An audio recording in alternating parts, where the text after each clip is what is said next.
recording. Prospective scenarios that we're going to go through.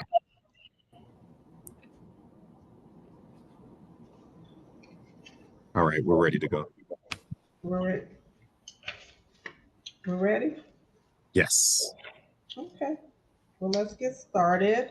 Sorry, I was having some technical challenges. I don't know if anyone else was, but good morning, everyone. Welcome to the All COC membership meeting today. My name is Regina Freeman, and I've been the chair of the COC board for 2024. Let's take a look at today's agenda.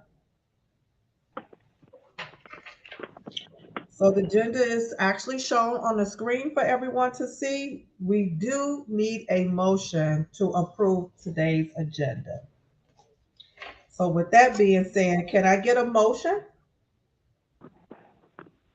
Good morning. I motion that the agenda for today's meeting, I motion to be approved. Do I have a second? I second it. This is Betsy from Covenant House. Thank you. Thank you. If there is anyone who wishes to discuss the agenda, we can do so at this time. Hearing none, let's I'm move sorry, I to- have a question. It's just a Okay. procedural question. Sort of Okay. confuses.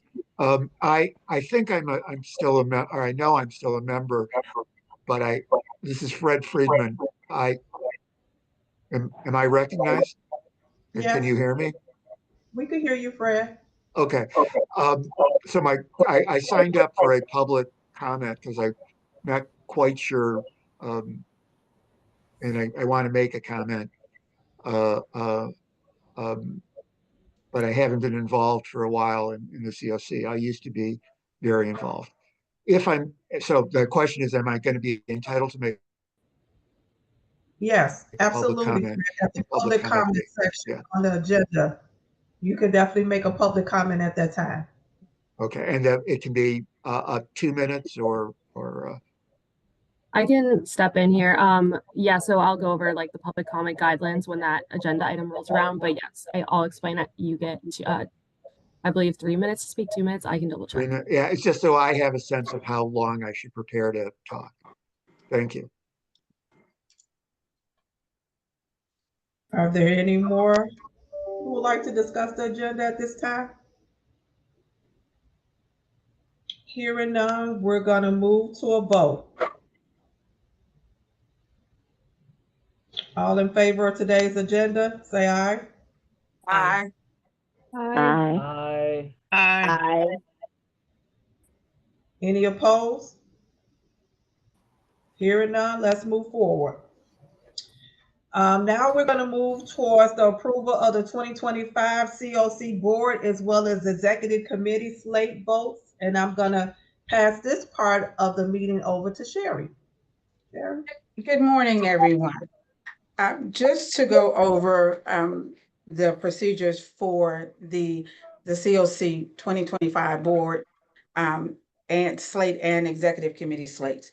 Each year, the Board of Affairs Committee will oversee the nominations for open board positions. Nominations from the LEC and SPC and YAB, including alternates, will come from their representative commissions. Nominations for representatives of the Mayor's Office, DFSS, and CHA will come from the appropriate leadership of those organizations. For all other board positions, the Board of Affairs Committee will solicit nominations from individuals and organizations within the COC membership. Delegates will be nominated by the director representing the constituency. Then the Board of Affairs will prepare for membership approvals, a slate of candidates for the board. The committee will prepare brief bios that outline employment, board affiliations, and qualifications for representation for the COC board membership. The Board of Affairs Committee primary goal is in the nominating process to ensure that a balanced and representative board based on membership guidelines detailed in Article 3 of our charter. To ensure a balanced board, a balanced board of stakeholders, no more than one member of a particular organization shall serve on the board of directors at the same time. Organizations with separate affiliate organizations will be held to the same requirement and shall not have more than one member of the board or staff of any affiliate within their structures. These rules do not apply to LEC or YAB. So today we'll be presenting the slate for the COC Board of Directors that was approved by the COC Board and now needs to be approved by the overall COC. And the slate is presented now. Thank you, Sherry. So as Sherry indicated, the COC slate is made up of a diverse group of stakeholders as stipulated by the COC charter. The Board Affairs Committee proposes the slates to the board, and it was adopted by the board at the December 2025 COC board meeting. Now is it brought to the full COC for approval. And here's the proposed 2025 COC board slate. So now, as you can see on the slide, the motion from the COC board is to vote to affirm the 2025 COC board slate as proposed by the Board Affairs Committee and approved by the COC board. The motion does not need a second as it's coming from a COC board. Therefore, the motion is open for discussion for or against the motion. All Chicago will help facilitate the discussion to ensure everyone adheres to the meeting's rules. So now I'm gonna turn it over to Sienna. Zach, if you can go to the next slide. So essentially, just for this discussion, just like I said, let us know if you'd like to speak, and star 6 if you'd like to unmute to speak about this, and then you have no more than 2 minutes to speak on it, and I will keep a timer. And then I think now that we read through this, Zach, you want to go back to the list so that everyone can see. Thank you. And then it looks like we have Chris. Can you hear me, Sienna? Yes. Yeah, I was just curious. I know several people on here are kind of interim. So DFSS and CHA come to mind, but sometimes it applies to others. If there are changes there that are done later in the year, will that go through the Board Affairs Committee and then just adjusted into the board and voted on by the board? I'm not trying to get in the way of how we process things today, but I'm always thinking ahead. Thank you. Yeah, thanks for the question. I don't know if Sherry, you want to take this or if you want me to? Yeah, as normal, it will go to the Board Affairs Committee, and then they will make a decision on the slate and how that proceeds. And if there's anything else, Sienna, you can definitely add on to it, but that's been a normal procedure. Oh, that's right. Thank you. Do we have any other comments or questions?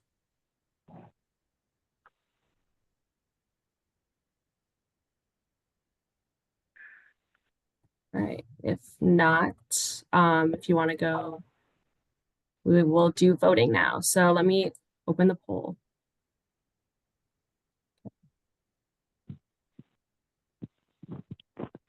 All right, you should be getting the prompt now.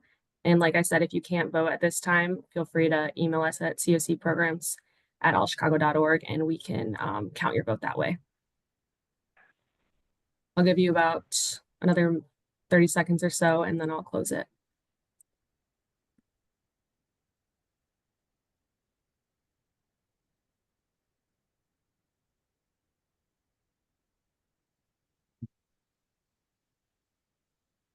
I am not participating. Looks like about half of you have voted. I'll give you about 15 more seconds.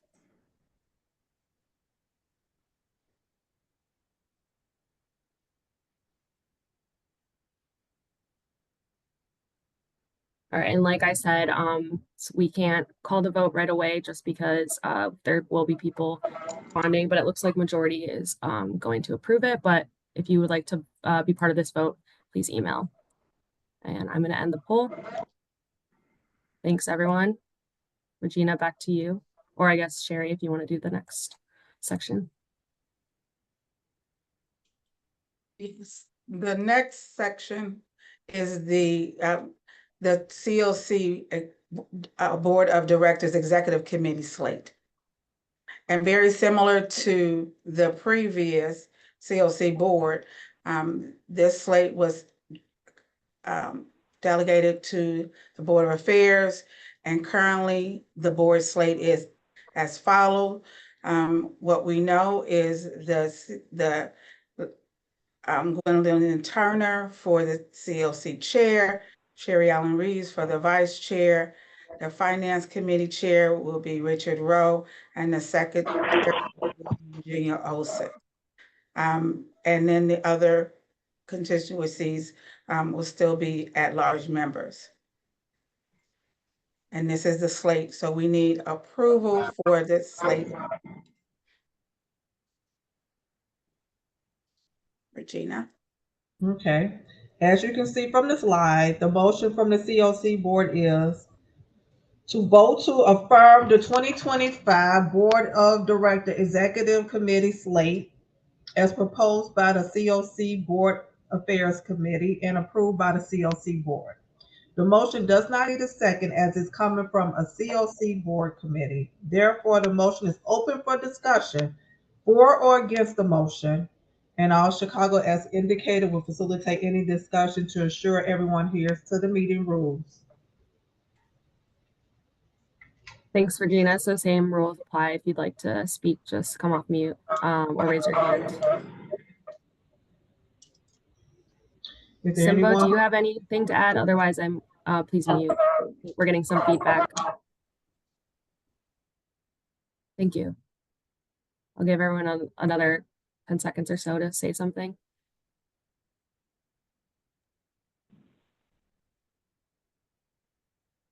Zach, if you could go back to the slate again. I can launch the poll here.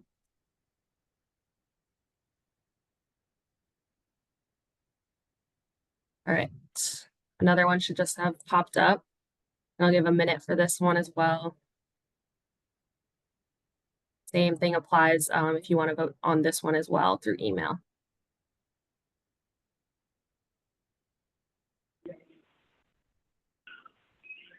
And if you can't see the screen, the options are either yes, no, or abstain on this motion.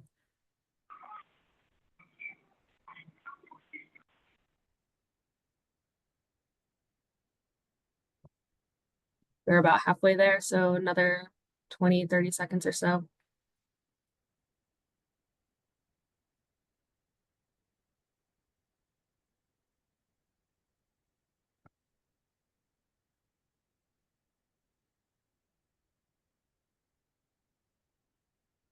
All right, I'm gonna close it out. Thank you, everyone. And we'll reach out with the results next week.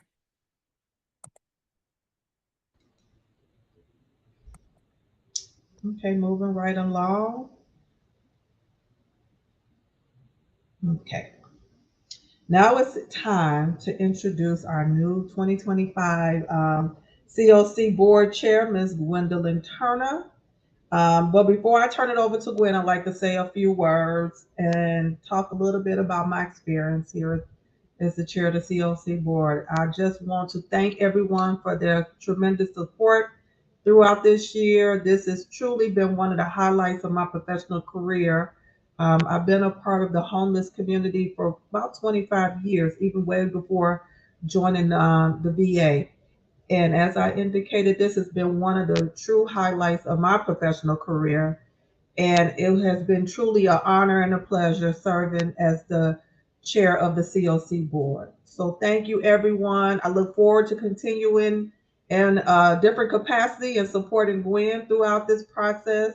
But I would like to turn it over to Gwen and allow her to officially take the reins as the chair of the COC board. Thank you, everyone.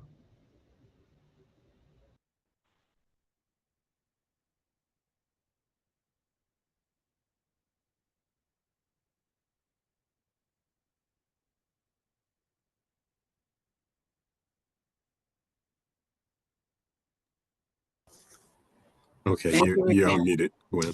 Okay, finally.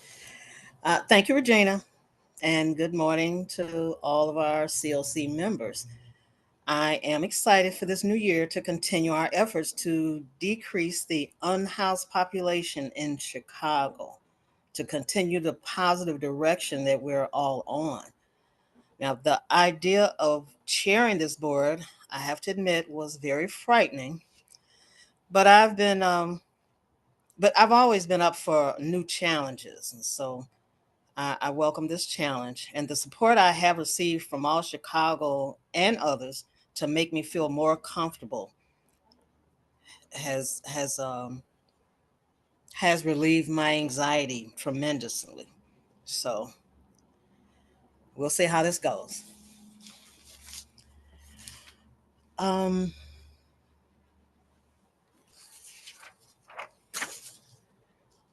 so now it's time for public comment, for the public comment portion of this meeting. Sienna, you want to give a Yeah, can you go to the next slide, Yeah. please? Thank you. So it looks like we have 3 public comments. Chris, I saw that you put it in before the meeting, so we can give you a chance to. So the public comments should be kept to 3 minutes, and we'll go with Monica, then Fred, then Chris. And so I'll start the timer. And sorry, apologies if I have to intervene, and so we can have time for everyone. But go ahead, Monica, when you're ready.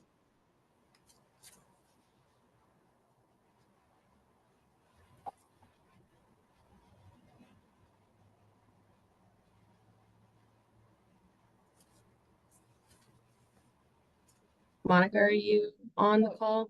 Would you like Yeah, someone hi. else to go first? Okay. Can you hear me? Yes, we can hear you. Okay. My name is Monica Dillon, and I'm a member of Northwest Side Outreach Volunteers.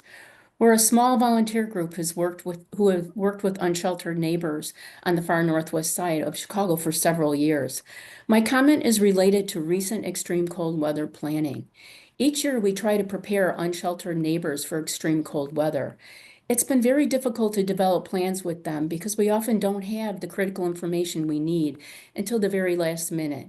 Most challenging is the lack of overnight warming site options. But more importantly, the warming sites that we do have lack some basic protocols, supplies, and trained staff. The city offers repurposed space only as designated warming sites. These spaces lack basic protocols, procedures, and supplies that are essential for them to be used as official warming sites. Moreover, the staff members are unfortunately not trained to manage the site, including basic first aid and emergency response capabilities. Some sites have no chairs to sit in or warm beverages to provide internal warming to offset mild hypothermia. Traditional overnight warming sites like the Cook County courthouses offer cots for overnight sleeping. Chicago does not offer overnight accommodations for sleep at the police stations. The only overnight warming sites in the city during extreme cold weather activations. Sleep is a basic human necessity to survive bitter cold temperatures. Yesterday, I was called around noon to one Park District field house to come and get this homeless man, quote. I mentioned to the staff person on the phone that their field house is listed as a warming site until 8 p.m. And I was told, we have programming and we need the room and he can't stay. When I arrived, I found an older man with signs of pervasive mental illness, dressed in a thin coat, flannel pajama bottoms with basketball shorts over them, and no hat or gloves. He was underdressed for negative 10-degree weather. He told me he was very cold, and both of his hands were wrapped in white gauze that had blackened fingertips protruding from the bandages. The park had no emergency warming blankets on site, so I went to my car and got some blankets and hats and wrapped him up. I asked him if the bandages on his hand were from being treated recently for frostbite, and he said he was at Stroger just 2 days ago, treated for stage 3 frostbite. He had been wandering around for the last 2 days and thus re-exposed his frostbitten hands to even more freezing temperatures. I did call 911 for paramedics because it was clear he had signs of hypothermia in addition to re-exposure of already frostbitten hands. The man was again treated at a hospital ER and released. Jeremy Nichols, a project manager from DFSS, the Homeless Services Division, quickly responded to my emails asking for urgent shelter for this very at-risk, fragile man. He found him a shelter bed late last night, and another community partner, Sam Gardino, a director from Thresholds, sent his team to the shelter to engage the man in mental health services. Big thanks to both of them. But the city of Chicago has to stop just repurposing space for extreme weather. It must add life-saving protocols and supplies to keep our most vulnerable residents safe. I've written up a basic framework as an initial proposal based on best practices from our other large municipalities and the American Red Cross. Monica, sorry, can you just wrap up a little bit your overtime? Yes, Thank I you. and other colleagues would be happy to collaborate. Thank you very much for your time. Thanks so much for sharing that. We'll go to Fred. Can you hear me? Yes, we can hear you. Okay. For those of you, uh, oh, by the way, as a favor, could you give me a 1-minute warning when it's time to close up? Thank you. Yes. For those of you who don't know me, my name is Fred Friedman. Either don't know me, or I look different, or you just forgot about me. I used to be very active in the Continuum of Care. In fact, I was co-chair of the Chicago Continuum of Care. I have, well, before I forget, I want to support what Monica said and just tell a story that this morning I walked outside to McDonald's to get a cup of coffee, and there were, as people do, there were homeless people there freezing. And it is a shame that that the warming centers is not public alternatives, but instead commercial establishments. And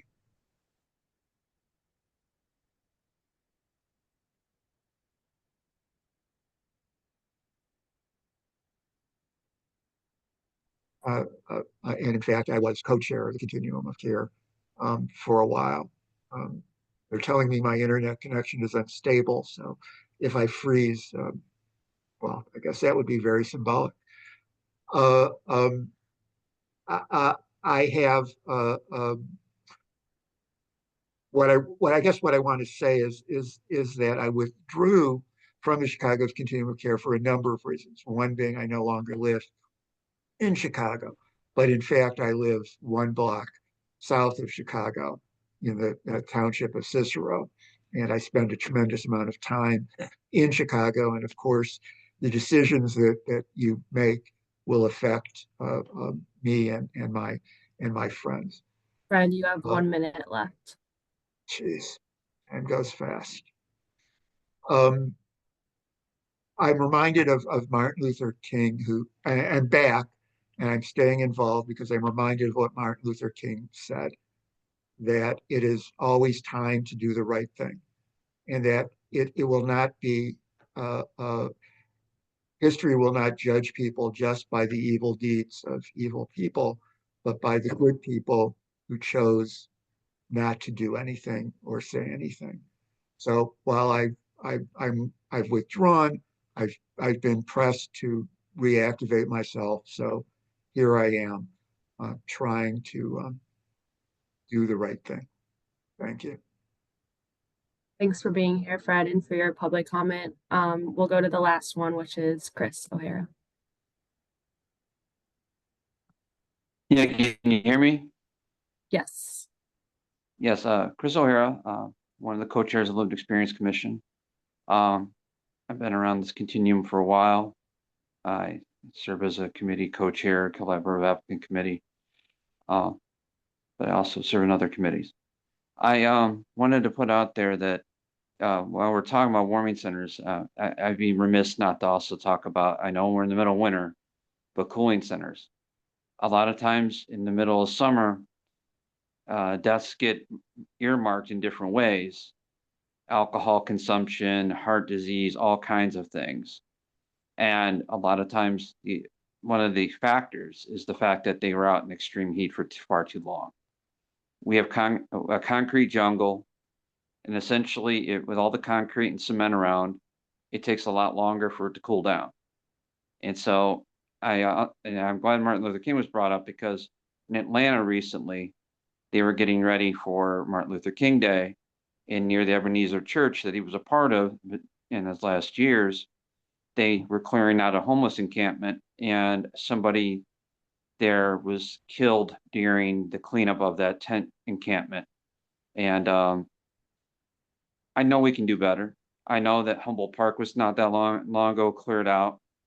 I know we haven't gotten to the point where we're prosecuting people entirely for being on the street, but I've heard Gompers Park is coming up soon, and others will probably be after that. Yeah, signage is definitely a big thing at some of these places. Even at city colleges, when they're looking for cooling and warming access, often it's not there. And if you're not sure exactly what you're looking for, security may tell you to leave.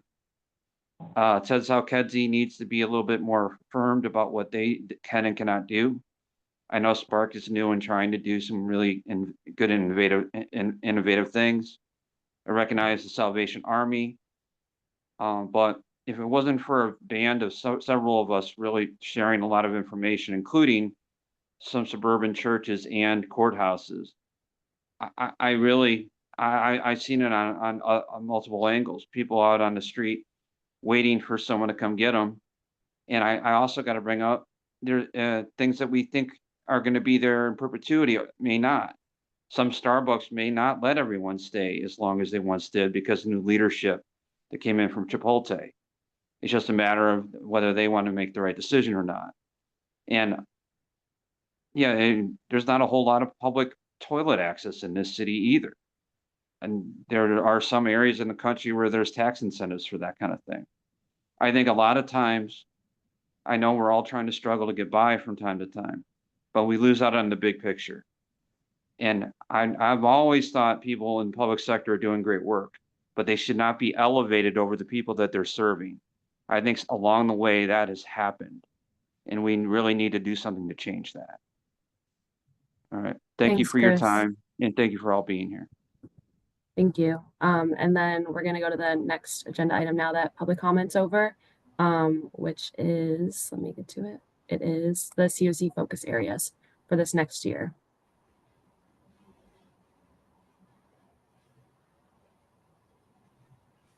So we'll pass it over to Nikki.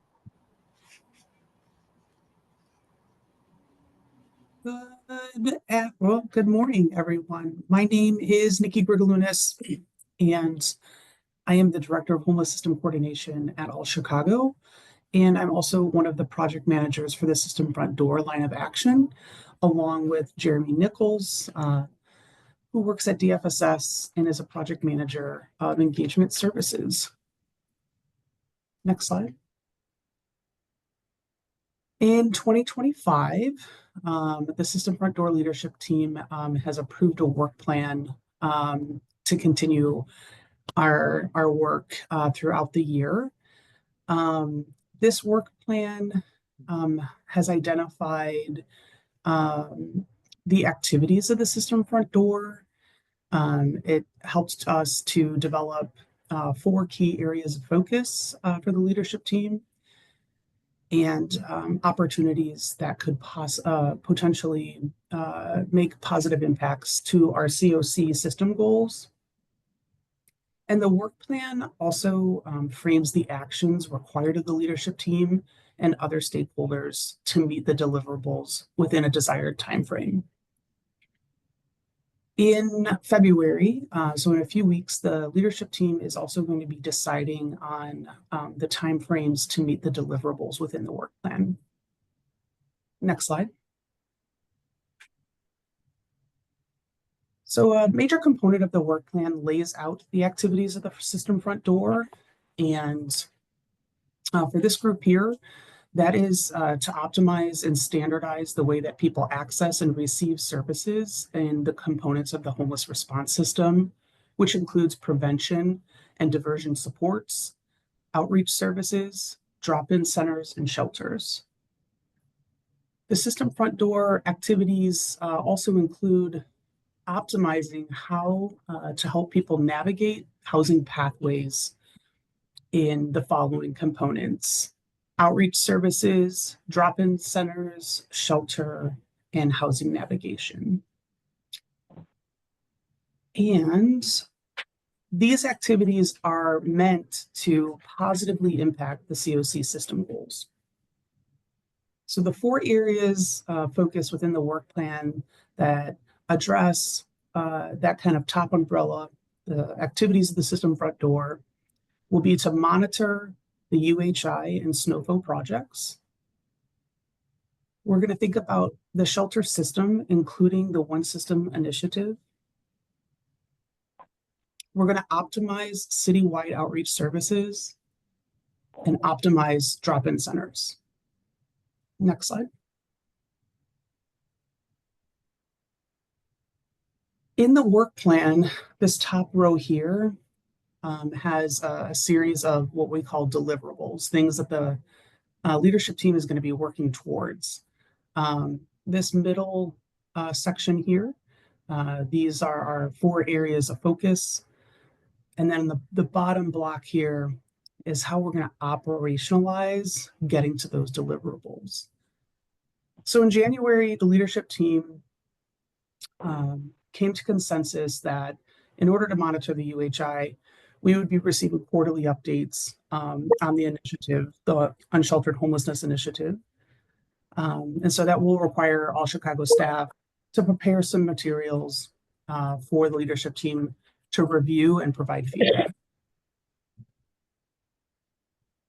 For our shelter system deliverables, the leadership team came to consensus to build a shelter bed and service gap analysis so we can understand how the homeless response system knows the minimum shelter beds and services and funding that's needed for adequate shelter.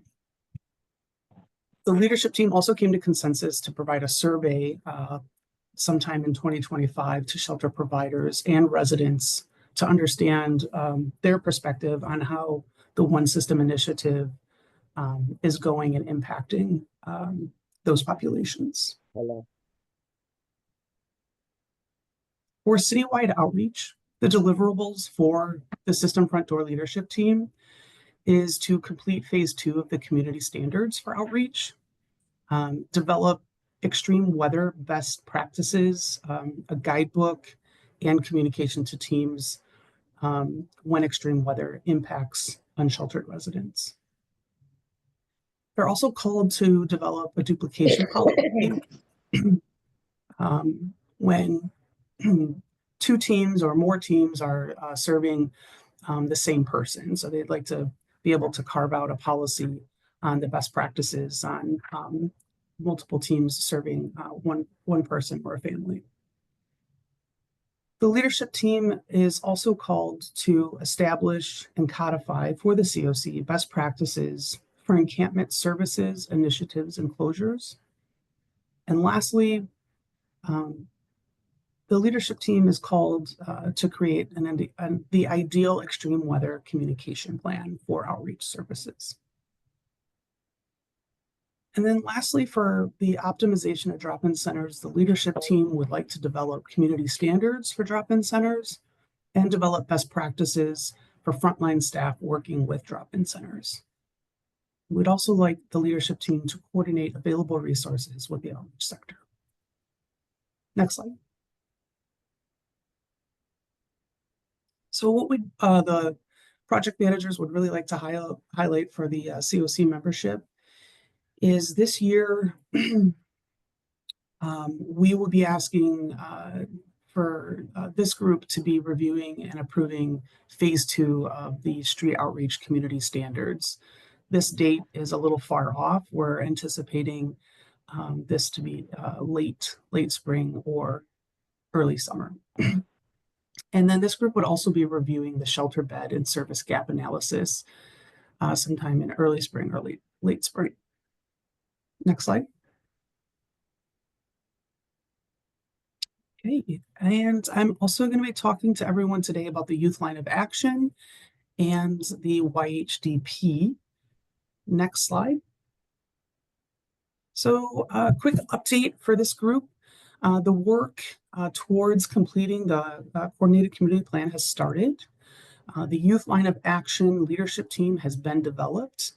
We had a kickoff meeting last week with the Action Board and the Youth Line of Action, along with our HUD TA providers, that really gave a good overview of the YHDP and started some milestones for the coordinated community plan. And we've also hired a senior program manager that's going to help lead the YHDP. Next slide.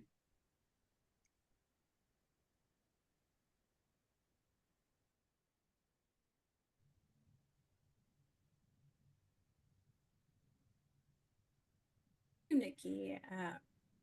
Hello, everyone. My name is Elizabeth Perez, and I serve as a project manager for the Racial Equity Line of Action. So I'm so happy to have some space to talk to you all about what has been going on in this line of action. You won't just hear from me. I am also joined by my fellow Racial Equity Impact team member, Serena. So Serena, if you wouldn't mind coming off mute and introducing yourself, and we'll be co-presenting today. Hi, everyone. My name is Serena Chapa. My pronouns are she, her, and I am a community engagement and equity coordinator at Thresholds, and also have been a part of the Racial Equity Impact team, or REAP team, since we got started. And I'll throw it back to, I think, Elizabeth, you're kicking us off, or am I? I think you are. So Okay, we'll go to sorry, the next slide. Next slide. Ready to go. No worries. So I am going to go a little into the background of our racial equity impact team work over the last few years. We were established as a core group of the Racial Equity Line of Action to work through detailed information on a racial equity analysis of our continuum of care. And so we met on a bi-weekly basis and made meetings of those findings. And so today we're going to discuss the areas that we identified to intentionally focus on and our developed action plan. So the action plan contains a lot of work that is intended for areas within our continuum of care's control. And in the December board meeting, the board officially adopted the plan as work of the COC in racial equity. So this year, we are excited to really get into the implementation phase. And so I'm gonna, if we go to the next slide, go through our 4 main goals and kind of talk about what those objectives will look like. Next slide, please. Oh, sorry. First, I want to shout out all of the REAP members that we have. As you can see, we have a lot of different folks. A lot of these folks are folks with lived experience. And so if you know anyone, or feel free to reach out to any of them to ask them about the work that we do or talk to us in more detail. We're always happy to share more information about our racial equity work. And some of those folks are on this call as well. So thank you for the work that's been put in thus far. Next slide, please. So for goal 1, looking at aligning our COC to affirm our commitment to transparency in decision-making processes and shared power with individuals with lived experience and setting priorities for the continuum. So some of our objectives include revising the continuum of care charter to explicitly affirm our commitment to transparency. And that would include looking at the just and fair distribution of resources that provide feedback on performance and outcomes, as well as community feedback regarding pressing needs. So having community conversations and making that process community-based. and clarifying and defining the roles and responsibilities between All Chicago and the COC board that enhances accountability and ownership of kind of the actions that happen within the COC. Goal 2 focuses on relationships and power sharing. So the objectives include enhancing access to funding opportunities that is beyond the newsletter. So as a whole, we're supporting nonprofit organizations, different community-based organizations, and individuals. So that includes increasing intentional engagement and influence of BIPOC-led organizations and defining what we mean by BIPOC-led, right? And making sure that that has an equity and justice focus. It also means including ways to engage with our membership that can help speak to barriers or challenges that we might be experiencing currently in our COC. So meeting folks where they're at to do so and to share the decision-making power and increase the breadth of how we can have these conversations. Next slide, please. Questions, thoughts?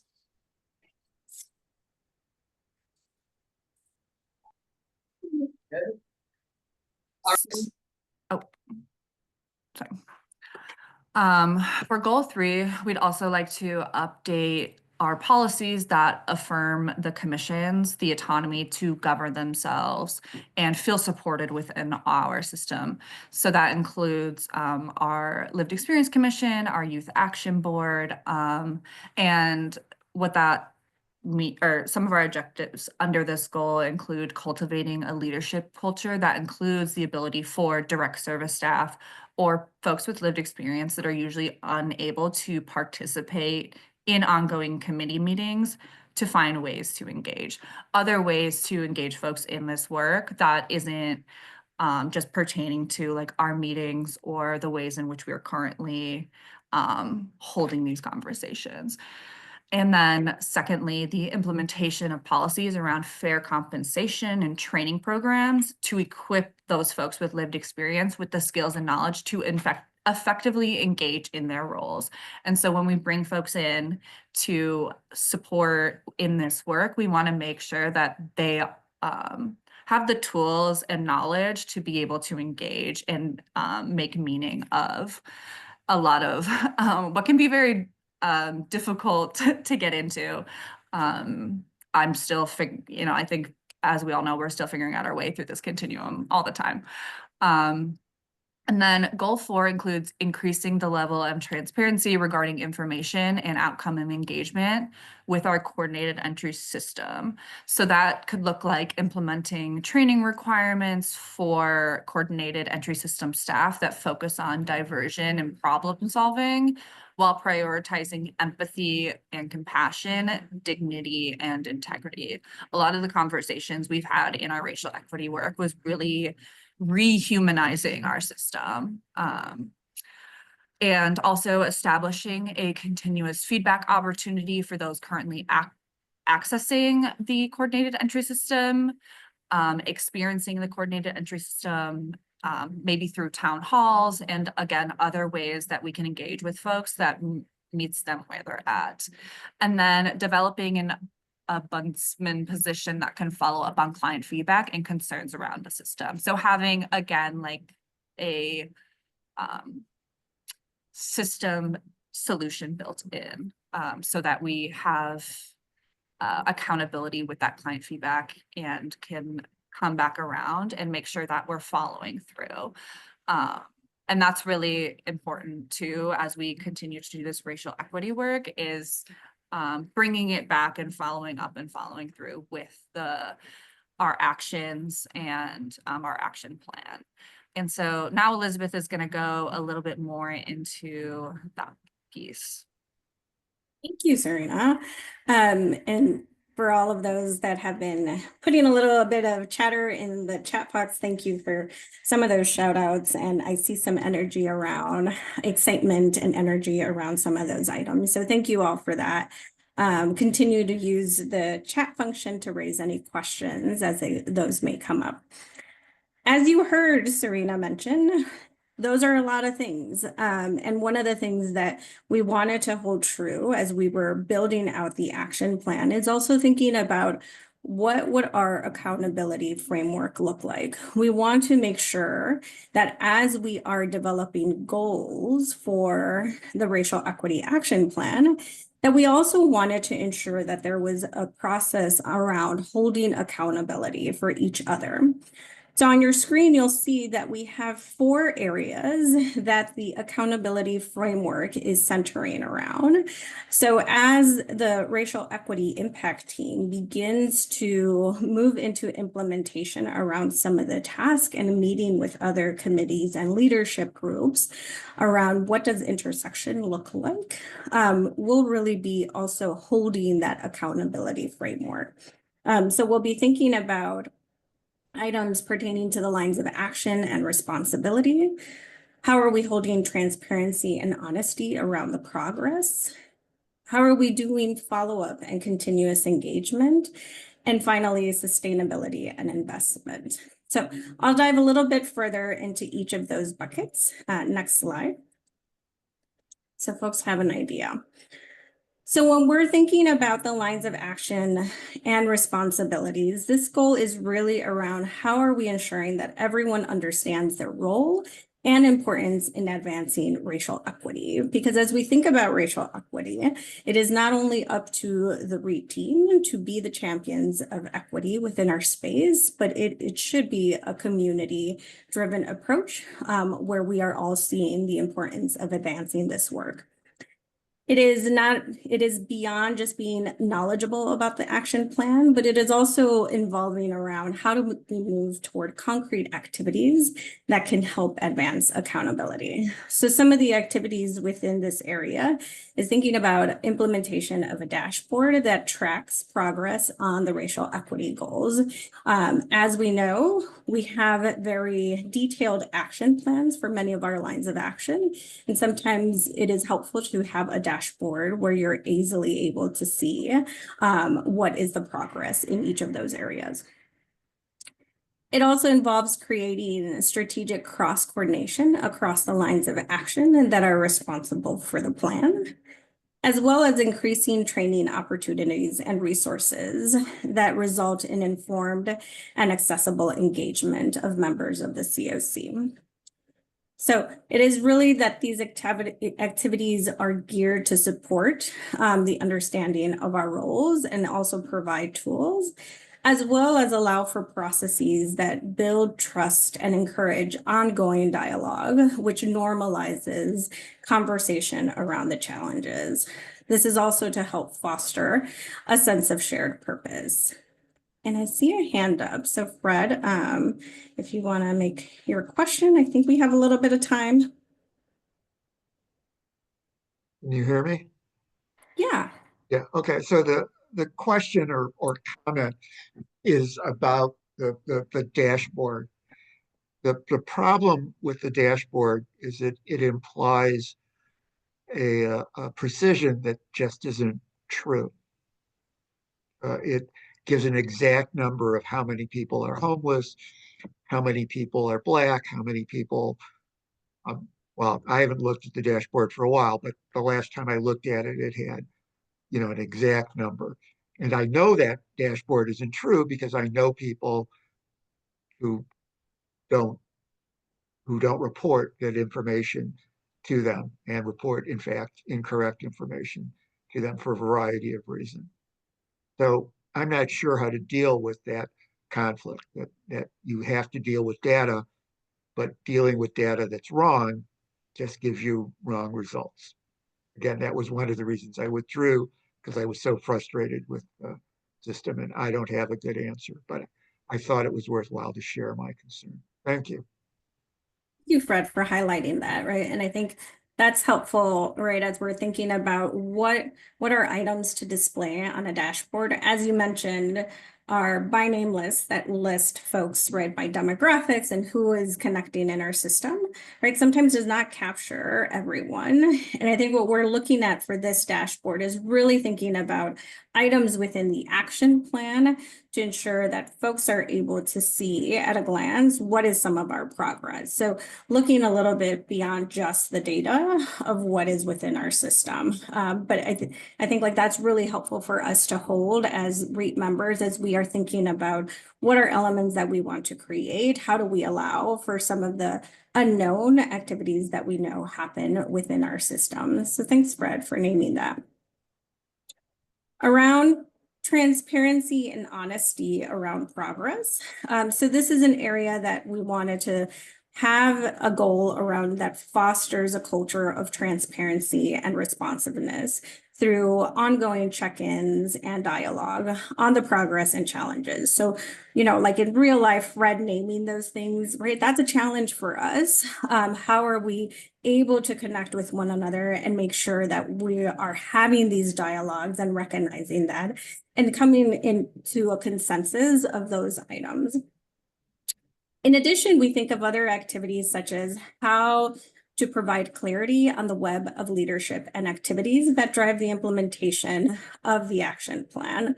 So for folks that may not be able to participate in biweekly meetings or monthly meetings, are able to see how those activities are being driven. It is also adopting and upholding our REIT community agreements. So as a way to think about how do we engage with one another as we are coming together on various topics. It's also around how do we engage people with lived experience. We think about, right, our commissions such as the LEC and YAV that participate in these activities, but it's also thinking about other folks that may not be engaged with the commissions, but also have that lived experience and are wanting to become engaged in one way or another. As well as thinking about some monthly report outs and other accessible communication tools. So those are activities that we are thinking about as we are thinking about the transparency and honesty. For follow-up and continuous engagement, this is really a focus on how do we navigate that internal resistance and conflict. The goal is here is to identify resources and practical tools that can help support individual accountability and conflict resolution practices. So as we think about implementation, we know that this may mean hearing out different opinions of how, when, and the level of effort to do these various activities. As the work progresses, individuals and groups leading these activities are going to be asked to reimagine what may have to be different about the process or the structure of what we all have once known. And we also recognize that these experiences may bring interpersonal tension and conflict in the context of achieving broader goals. So we think about those tools and accountability to each other around how are we aligning of what must be achieved, and especially right in spaces where there may be tension, how can we ensure that this activity can be transformative? So it's really a focus on resources and practical tools that can help support that personal and interpersonal commitment to accountability and transformative action. And finally, we think about sustainability and investments. So as we continue to think about the activities and items, that have been described up to date, it is thinking about ensuring that there is sufficient support for initiatives that address systematic inequities. So it involves creating a broader coalition that is committed to equity and enhancing resource availability. So some of the activities that are included within here is creating a dedicated funding explicitly for the implementation of the Racial Equity Action Plan, creating racial equity accountability community planning meetings. So these are really geared to be biannual community convenings that are centering around the conversation around advancing racial equity within the COC. So as we know, sometimes things happen within our community that are not seen within our action plan. So what is the space where we can come together to discuss those items as we are thinking about how this may affect our COC and our services as a whole? Slide. So folks may be thinking, okay, what comes next? We have an action plan. You kind of saw around a little bit about our accountability plan.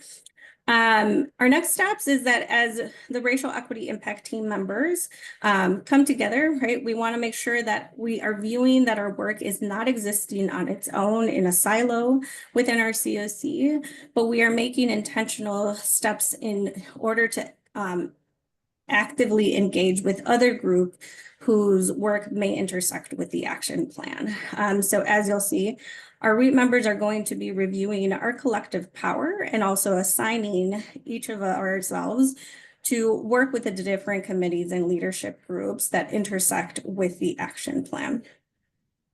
It's our commitment to not only share out a recommendation with these groups, but to actively discuss integration of this work within their existing work plans. And for REAP members, it is also for us to actively think about closing the loop to the broader COC. So as we continue to think about accountability and transparency, how are we keeping the broader COC informed around the progress that is happening? Next slide.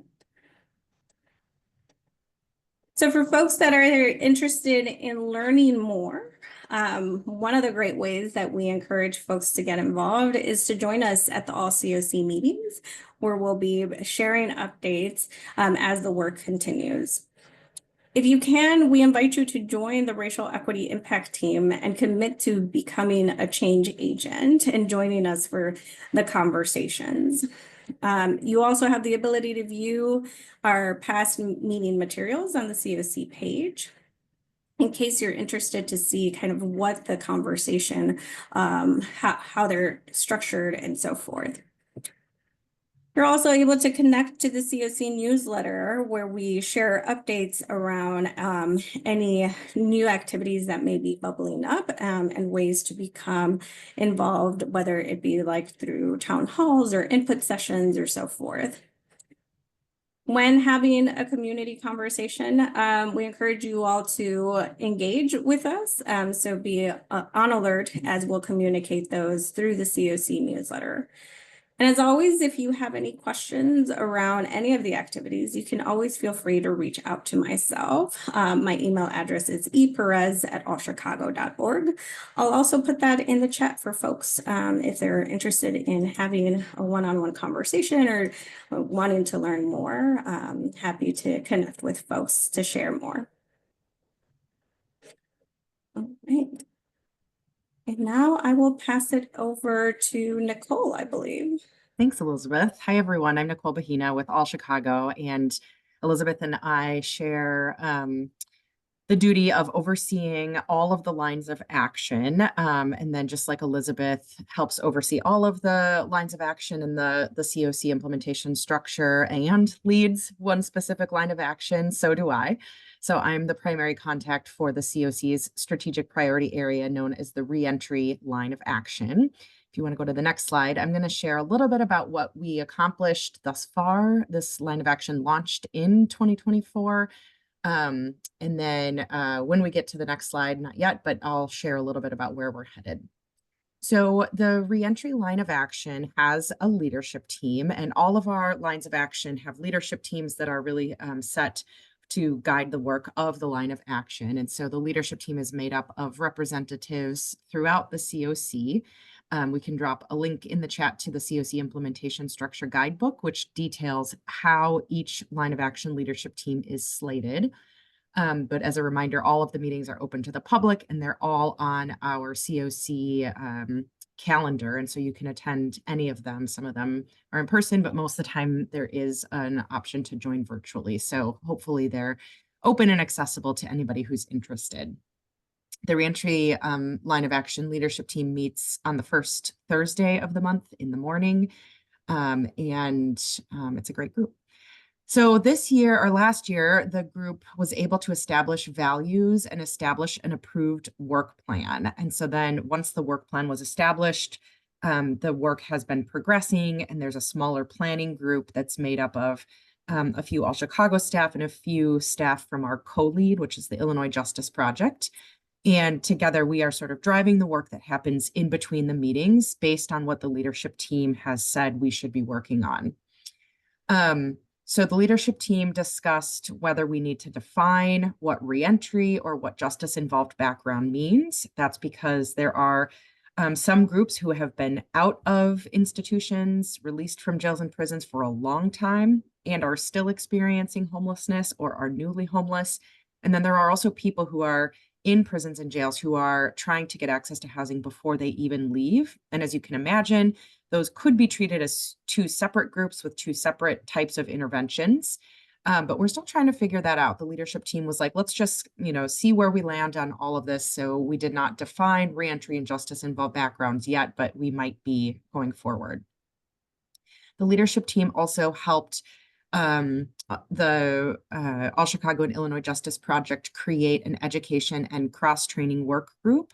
They are mostly responsible for figuring out what training the leadership team needs in order to understand both of these systems. So we have people who are on the reentry side who really know what it's like to be discharged from jails and prisons. And then we have people on the homeless side who understand what it's like to house people and help people stabilize in housing. And both of those groups do not have a shared understanding of the worlds in which we're operating. And so the leadership team has gotten trained on all sorts of concepts and best practices on both sides. Has received trainings on historical inequities and the intersectionality between the housing and justice system. We also, at our last meeting, had people who work now in a program at St. Leonard's Ministries that serves people who have recently been discharged from prisons. And they also have lived experience of leaving institutions. And so that was a deep dive into what it's like to re-enter the world after being imprisoned for a long time. And then we are also actively receiving updates on pilots that are happening within the COC related to the reentry world. So COC coordinated entry is asking some new questions about justice-involved background to help with prioritization. And then there's also some rapid rehousing programs that are specifically designed for people who are recently out of jails and prisons. And so we're piloting those things and reporting back to the leadership team as we go. Next slide. What we're looking forward to in 2025, if I can look into my crystal ball and sort of guess where the leadership team wants to go. One of the things on our work plan is to establish a reentry housing vision. And that's to figure out what do we mean by reentry housing? What is the vision? What is the type, the scale? How do we have tenancy supports that might be specialized for people who have justice-involved backgrounds who are experiencing homelessness? And so all of that training on best practices and things like that will hopefully lead us to creating and defining what we mean by reentry housing. We're also hoping to enhance, change, and improve current COC policies and practices. That's already happening with the coordinated entry system. We're also doing deep dives into figuring out where people with justice-involved backgrounds might be hitting barriers as they're trying to access housing through the continuum of care. And then we can come back to the board or come back to the COC to make changes to improve the way folks can access housing. And then lastly, we want to secure and launch pilots. Some of that is already happening with some state funding for a rapid rehousing program, and there might be other ways to do this. And this also might include connecting in with other programs, like the mayor's office recently launched a new position dedicated to reentry, and the state has some folks that are dedicated to reentry housing. And so we're trying to figure out how do we connect all of these dots together to make sure we are leveraging resources and the pilots that are existing. I think that's all I have. Are there any other questions about the implementation structure or anything else?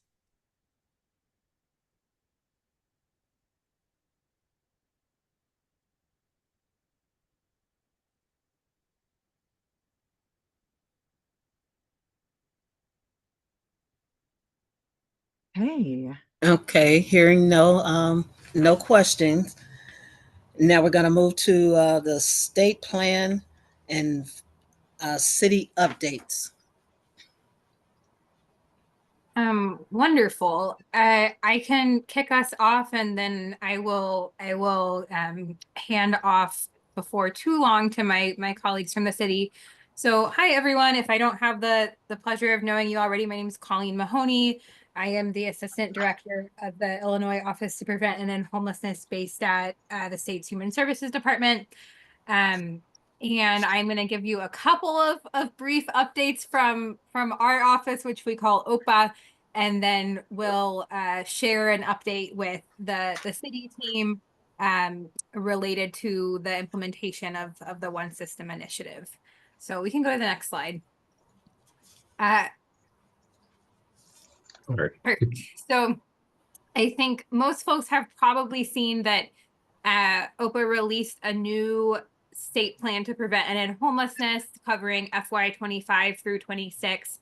That plan started in July 1st of last year and goes through June of 2026. We do have a new a version released in January that just corrected a couple of typos in the first plan. So I will make sure that gets out to registrants from today's meeting. If the All Chicago team is able to help me get that out. But encourage folks to take a look at it. It spans commitments from approximately 16 state agencies that participate in the interagency task force on homelessness, over 125 specific commitments from those agencies touching, really almost any area of homelessness and housing security. So lots of connections to folks' work, and we're happy to answer questions or connect you with folks to answer questions about those commitments.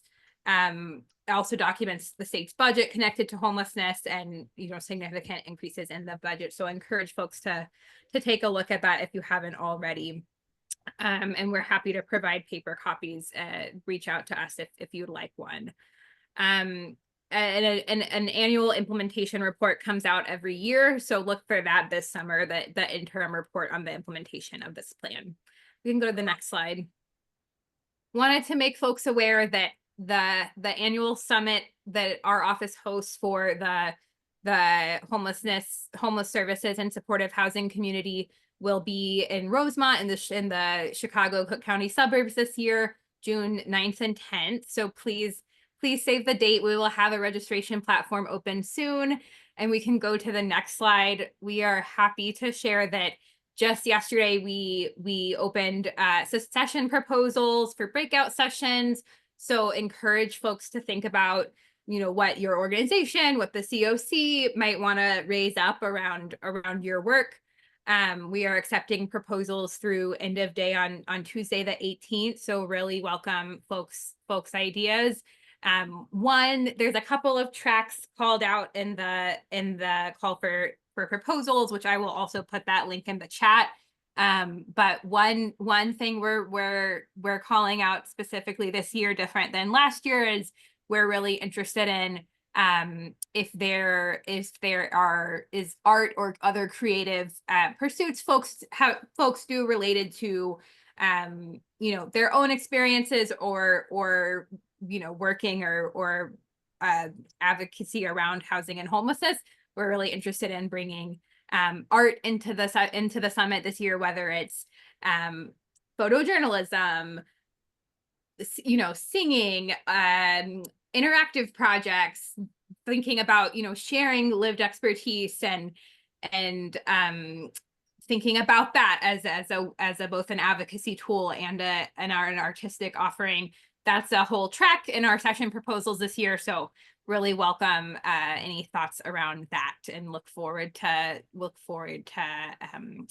seeing you all in June. Okay. Any questions about that before we talk about the One System initiative?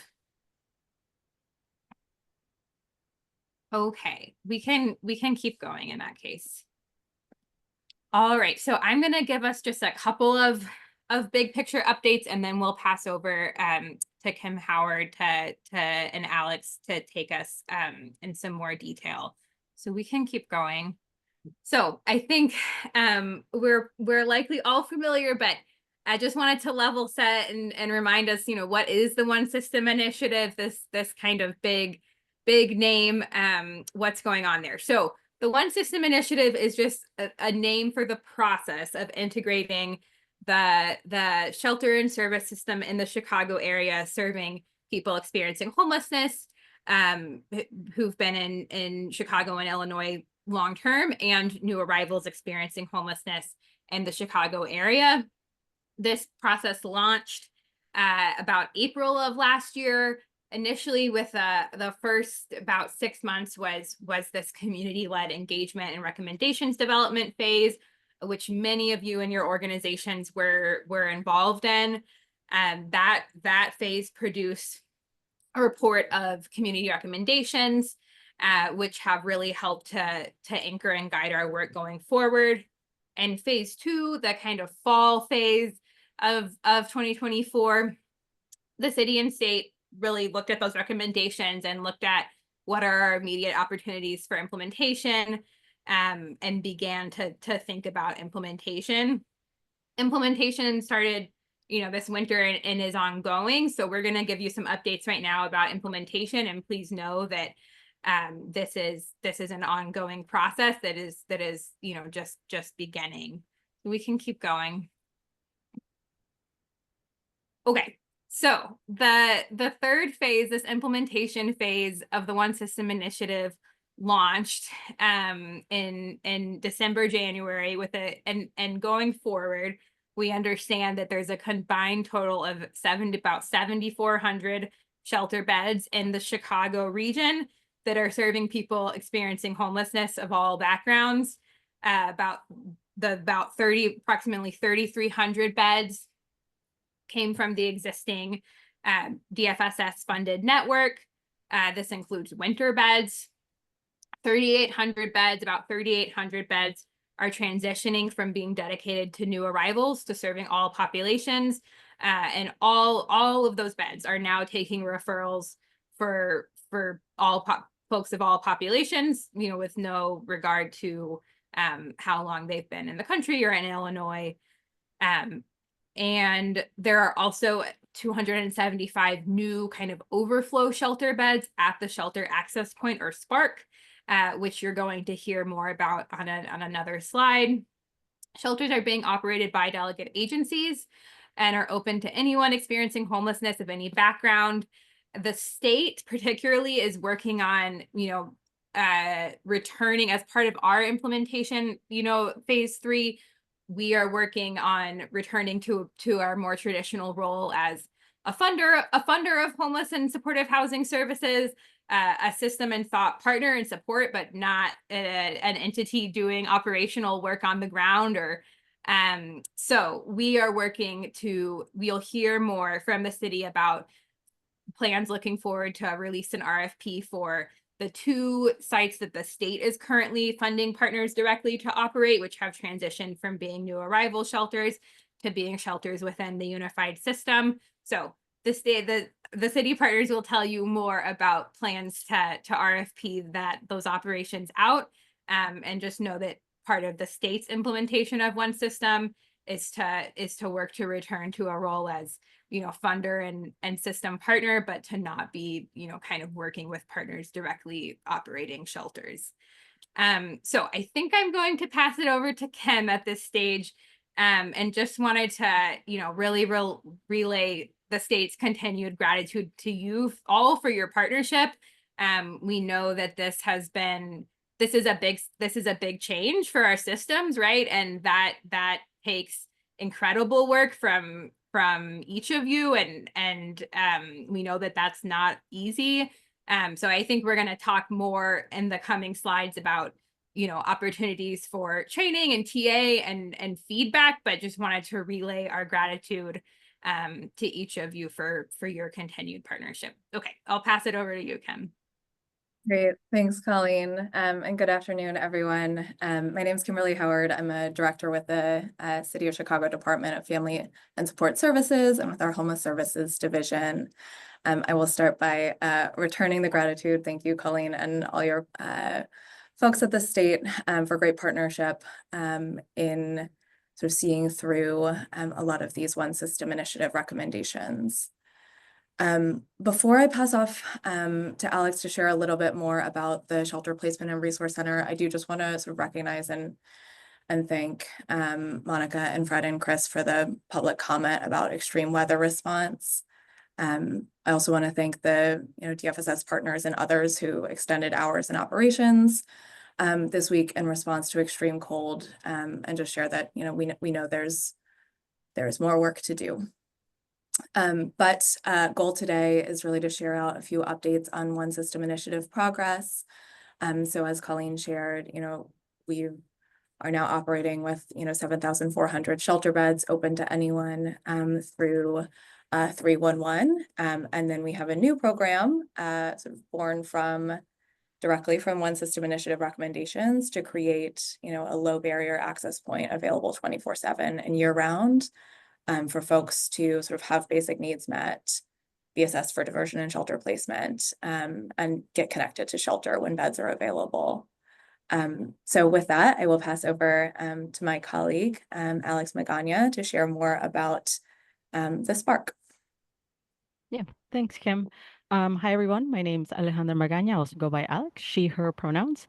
Thank you for having me here. I'm one of the DFSS directors on the homeless services team, and have been working with the state and the providers to set up Spark, our new shelter placement and resource center. Just for a little bit of context, Spark really came from the ending of the new arrivals mission and then the transition to the One System initiative. So the landing zone closed on December 19th, and immediately the next day, Spark opened. So on December 20th, it was available for anyone that was in need of shelter. It is a central access point right now for anyone that is seeking shelter placement for adults 18 and over without children. And that's for anyone experiencing homelessness in Chicago, regardless of how long they've been in Chicago, Illinois, or in the country. It is specifically located at 2241 South Houston Street. It is open 24/7 a day, 24 hours a day, 7 days a week, and it has a 200-person capacity, and that's how it opened on December 20th and has been operating in that way since then. We do operate with a 200-person capacity. I think one thing to know is that that number can fluctuate throughout the day. So as people are leaving or coming back, the capacity may go down. So one thing we always recommend is to reach out and call Spark directly to get a live in the moment census of what the capacity is. We can't reserve space there. It's still working as a walk-up basis, but it can help with those referrals. And that number is staffed by a staff person from Spark 24/7. So somebody will be able to answer the phone and provide that information. If we do get clients that walk up to Spark when we're at capacity, we can assist them with creating a shelter request at the door, so we can help them with making that call. We also have the resources to direct them to the nearby warming centers during the day. And so all of that they would be able to get at the door.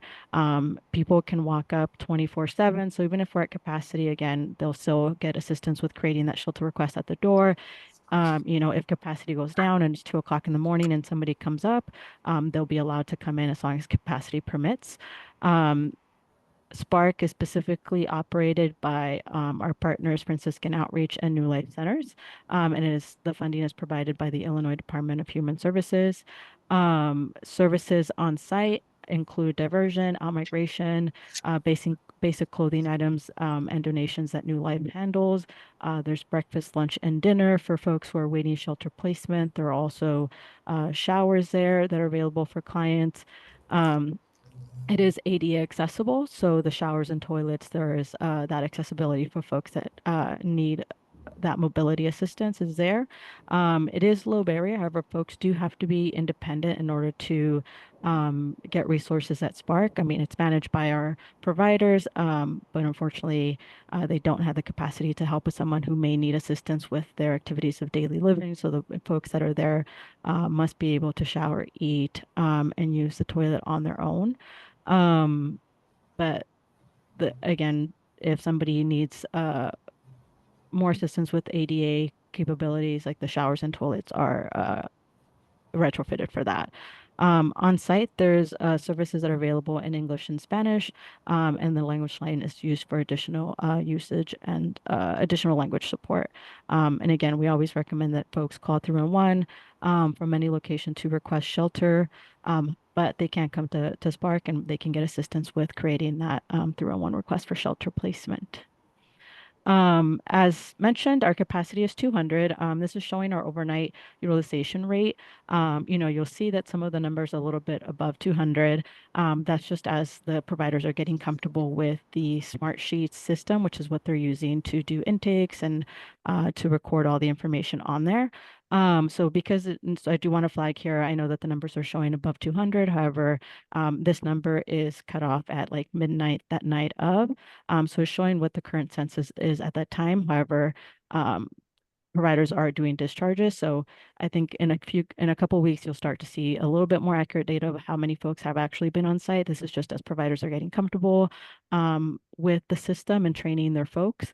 We did open on December 20th, and so providers have been staffing up, so they've been training folks. So that's just the reason why the data is showing above 200, but we can guarantee that on those nights there was 200 or less people on site. But it is pretty accurate in showing the usage and utilization of Spark, showing the increased number of individuals that are walking up to Spark for resources. To date, we have had 945 total intakes at Spark. So we opened on December 20th, and this last Friday was, which was a Friday, and this last Friday was the 4 weeks that we've been in operation. So within those 4 weeks, we've had under 1,000 folks come to Spark and receive services, which is truly showing that it's in place and it's doing what it's intended to do. For folks that need additional for minors or youth, if you can go on to the next page, because Spark is specifically geared for single adults, anybody 18 or over without children who are experiencing homelessness. For families, the location that folks can go to is Shield of Hope, also known as EHARC, which is at 924th North Christiana. But we always encourage folks to call 311 for shelter placement, but that is the designated location for families to go to. And then for youth aged 18 to 24 who are experiencing homelessness, they're also again encouraged to call 311 or to request shelter at any of the DFSS youth drop-in centers. So walk in or walk into a youth shelter service, and you can see the link there that folks can use to navigate their shelter options. And so I'll pause it there before I turn it over to see if there's any questions. We can just come off mute to ask questions. I think we can go ahead and answer some questions now since I've seen some come in through the that's chat. fine. Maybe we can take those first and then sort of open it up. Alex, you might have already spoken to this, but when Spark is over capacity, can you share sort of guidance on what guidance is shared with clients coming in?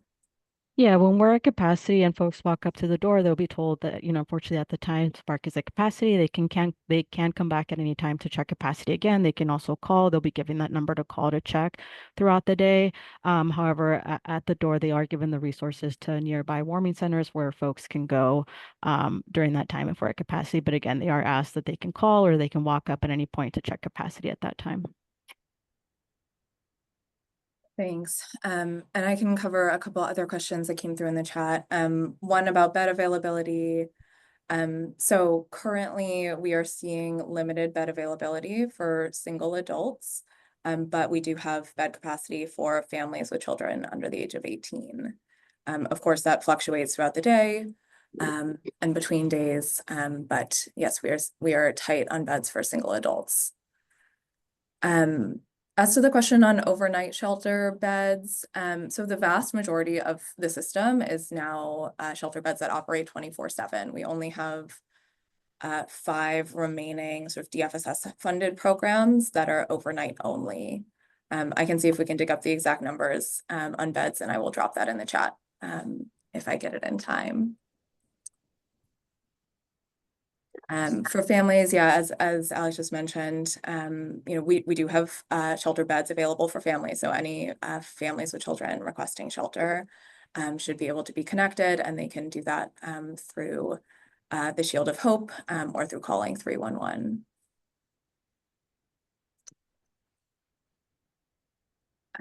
I can't speak to cot heights. I don't know, Alex, if that's something we're prepared to speak to now, or if we can take that back and share a response later. Yeah, I mean, it's something that was identified. So the cots that we have were the same cots that were used for the new arrivals mission. And so those were brought over in order to be able to open and operate by that December 20th date. That has been something that Franciscan, who is our overnight operator and is managing the beds and all that at night, that they have identified. So they are looking into that. But that definitely has been brought up to our attention and has been elevated to Franciscan, who is our overnight bedtime operator.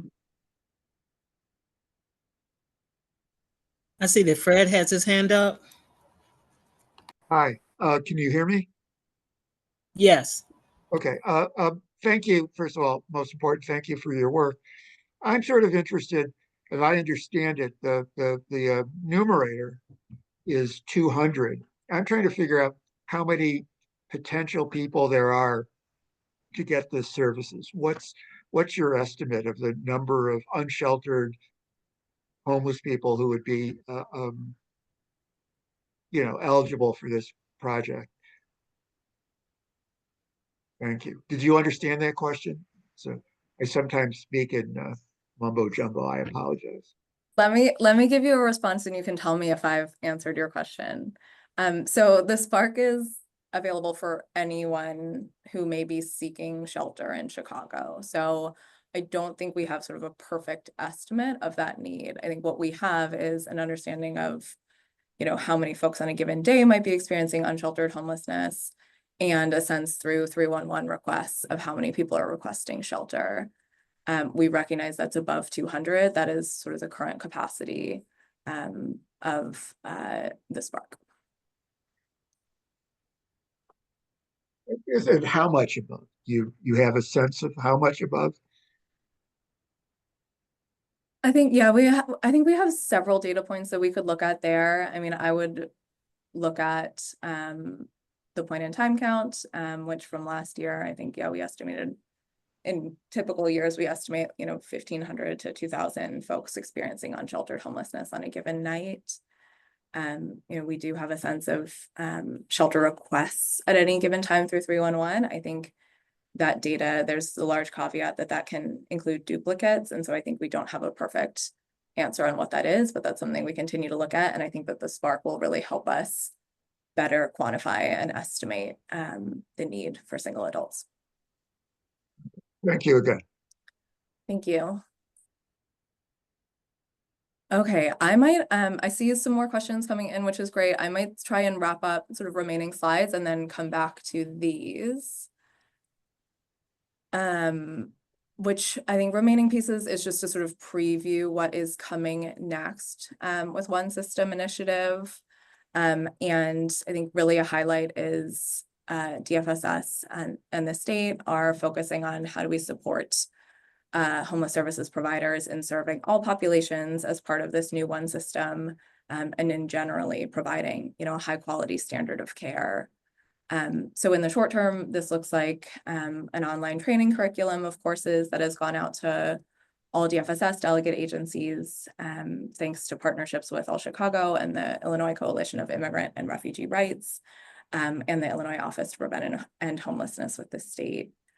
And so those trainings are going to cover sort of foundational topics on, how to serve folks experiencing homelessness, how to serve immigrants to the United States, and sort of case management skill building. And so that is a training curriculum that is sort of across the board for all service providers.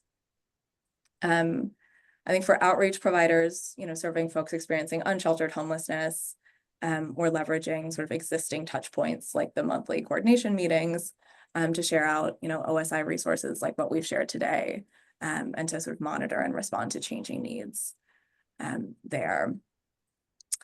Then as Colleen referenced earlier, the city will be releasing several requests for proposals or RFPs in coming months. Two of them will be to sort of transition to long-term sustainable operations of OSI programs. So that is for Spark operations and 2 shelters that are currently operated by the state. as a heads up for everyone, the city will also be releasing CDGA, or the Community Development Grant application, this spring, which will include sort of almost all program models in the DFSS Homeless Services portfolio, as well as other contracts across DFSS and other city departments. So that is coming out, and you will receive notice from DFSS, but also sharing a link on how to sign up for RFP notifications from the city on this slide here.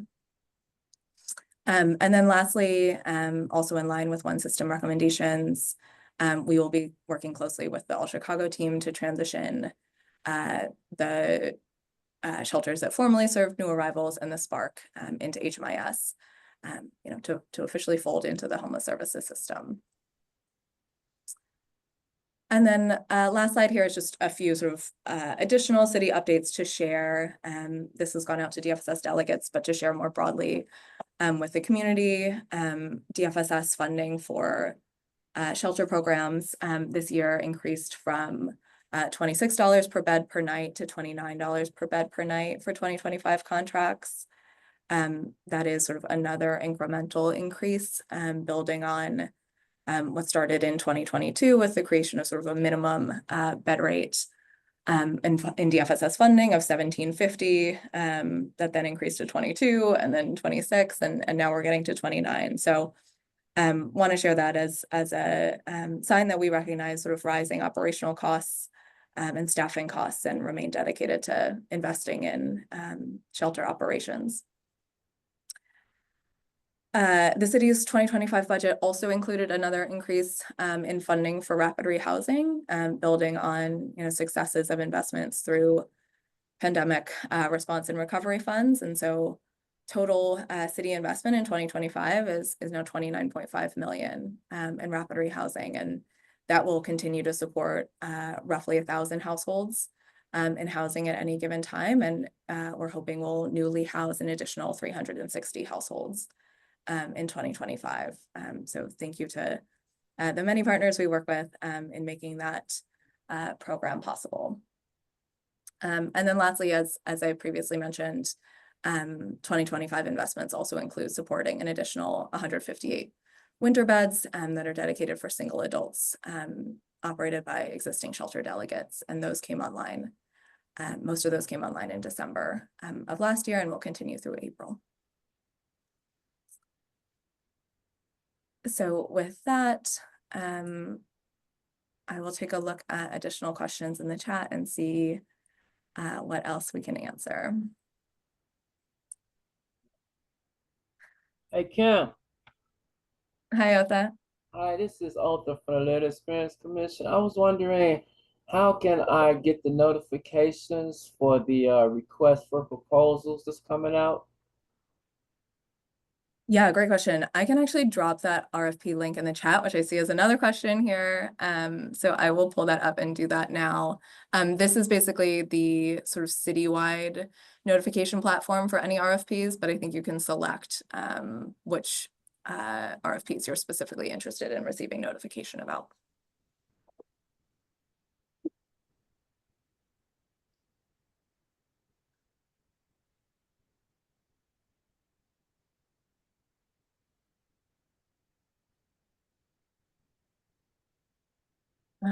Okay, I'm seeing, I think I'm still seeing questions for where folks are referred at night when the Spark is full, which I think, Alex, you've addressed, but do you want to just chime in on that one again? Yeah, at night, if we're full and we're at capacity again, folks are reminded that they can call, they can come back and check. They're given the resources for the daytime warming center locations, and then also they're informed that they can go to nearby police stations as emergency warming locations. But they are also just given the resources. So during the day, they have the daytime warming centers, and again, they're always encouraged to come back and check capacity or call. Because it is open 24/7.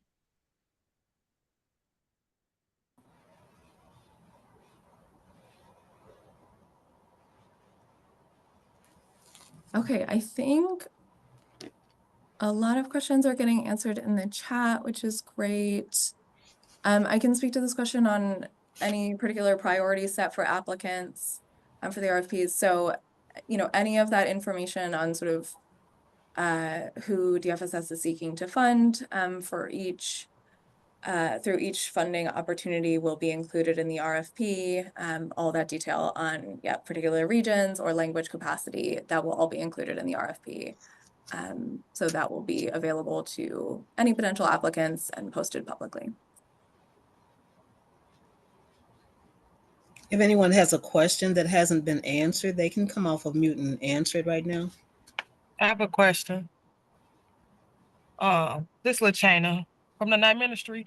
I'm trying to figure out, how do y'all gauge the intakes into Spark? Because like, what's their stay? Like, if they stay 24 hours, I mean, they always at full capacity. So if somebody leave out and come back in, how do y'all gauge the number of beds that's being utilized if it's a 24-hour shelter to determine the availability? So there's a curfew, there's a 9 p.m. curfew. So folks that check out, whether it's just to go to the store and all that, we have an active roster where we can see the folks that are leaving just for the day or for an appointment and all that. If clients don't return by 9 p.m., they are discharged, and that opens that availability. So there are curfew discharges that happen after 9 p.m. That's the time that the curfew is set for, but there's also discharges happening throughout the day. So as people are leaving and informing staff that they're not coming back, they're processed as a discharge from there, which is opening up the space. So I have a question also. I'm sorry. So you have a roster, and so that means that their position or their seats are saved, which then puts you at capacity, and you wait until 9 o'clock for them to come back. Because we have referred people from Matthew House to there, and they're saying that you're at capacity. And so I just want to know how that's working. Yeah, there's an active roster, so that shows the active clients who are on site. So if that active roster is showing up at 200, that means that we are at capacity. As people get discharged, and again, people can be discharged throughout the day, and that's happened just in the last hour. I've been taking a look at it. There has been vacancies that have opened up, and as people are walking up, they're being intaked. But if folks don't return by 9 p.m., then they are discharged from Spark as an active client, and that space becomes available.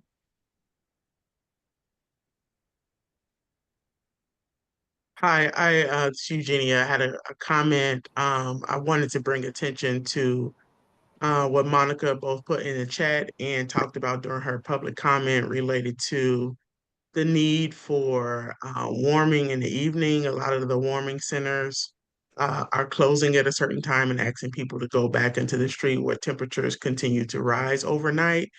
Also, the warming centers that are in place, a lot of them don't realize they're warming centers. So just more communication around warming centers, training for the staff to know that they are warming center, maybe some signage, some level of additional communication, because to us it's confusing. So imagine people that need those services, how confusing it can be to them. So we're willing to discuss further and work on ways that we could work together to make sure that communication is clear, concise, and available to those who need the support.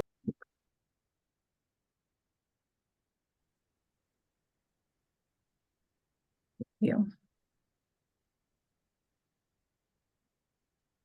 Can I go? This LaChana again. I was gonna say what Eugenia said, but also I want to know, like, what's the time frame they could come back once they discharge from Spark? So they can leave and then y'all discharge them, then what if they come back in time to be intake again? Like, is it a waiting period or like? No, if folks come back and they were discharged for curfew, if they come back in their space, then they'll just be processed as a new intake. Staff there is also creating shelter requests. So what they'll do is, if a client already has a shelter request, is they'll check to make sure that that shelter request is active or not. If it's closed, they'll create a new one. If it's still open, then they'll just record that previous shelter request there. But folks that are discharged for missing curfew, if they come back and there is space, they'll be allowed to come back, and they'll still get the same assistance with the shelter placement, again, depending on whether the SR is open or closed. But as long as space permits, folks are intaked again once they're discharged. Thank you. Chris, you want to go ahead?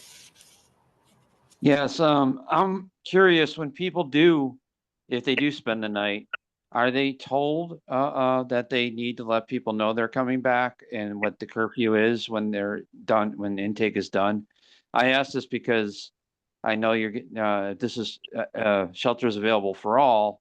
There may be language barriers in place, so I'm just want to make sure communication levels are set and standardized. Thank you.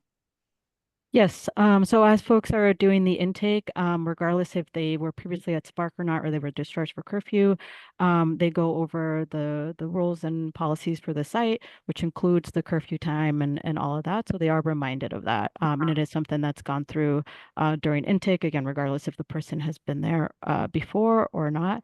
But that is discussed with clients individually as they are finishing their intake at the front desk or at the front stations. And the language, yes, it is available in different languages as well, sorry. So it is, regardless of what a person is speaking, the language capacity is there.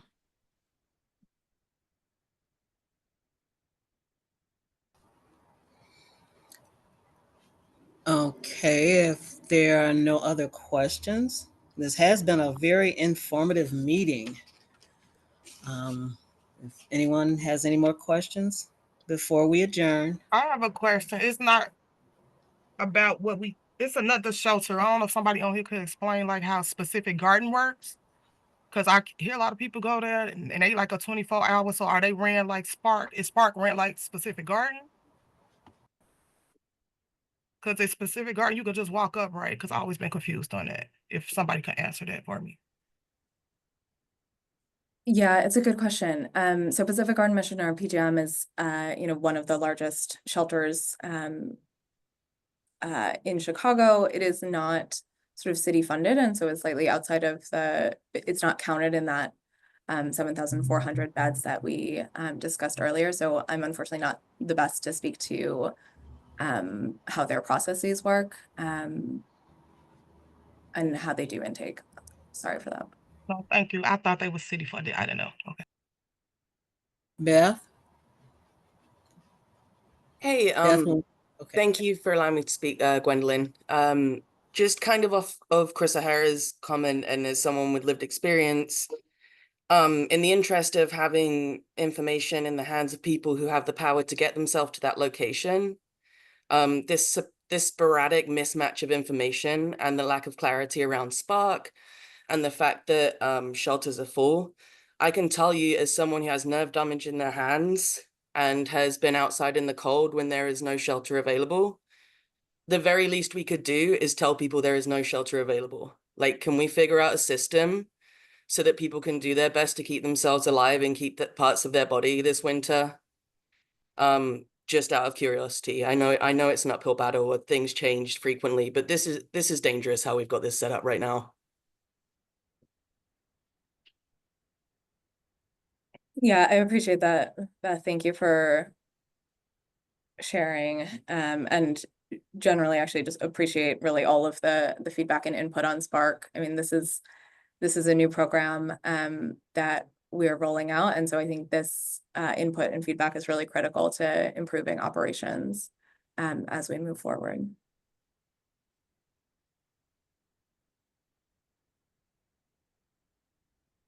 is that Lemmy?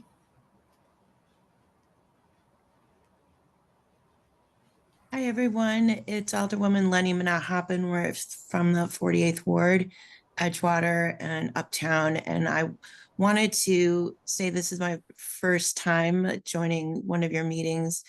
I wanted to thank especially those with lived experience who have been participating on these calls. And I joined because I'm, of course, very concerned about what's happening on the lakefront with the tent communities there. And as the previous person just commented, we want people to keep their limbs and we want them to keep their lives. So please continue to send information to our ward offices on information that we could share with others who want to help those who are really struggling right now. And the challenge with the community that's on the lakefront up north is that you know, the 24-hour shelter systems are a transit, you know, it's far away from where they are now. And a lot of people want to stay in the neighborhoods that they've kind of settled into. So all of this is to say that I'm very grateful for the work that you do every day. And please let me know and other Alder people know how we could spread the word so that we could keep people safe through these extreme weather times. Thank you, everybody. Thank you.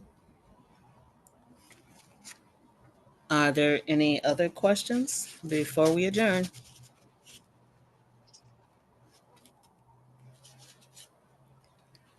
Hearing none, we want to thank you all for participating in today's All COC membership meeting. And this meeting is adjourned. Have a great day.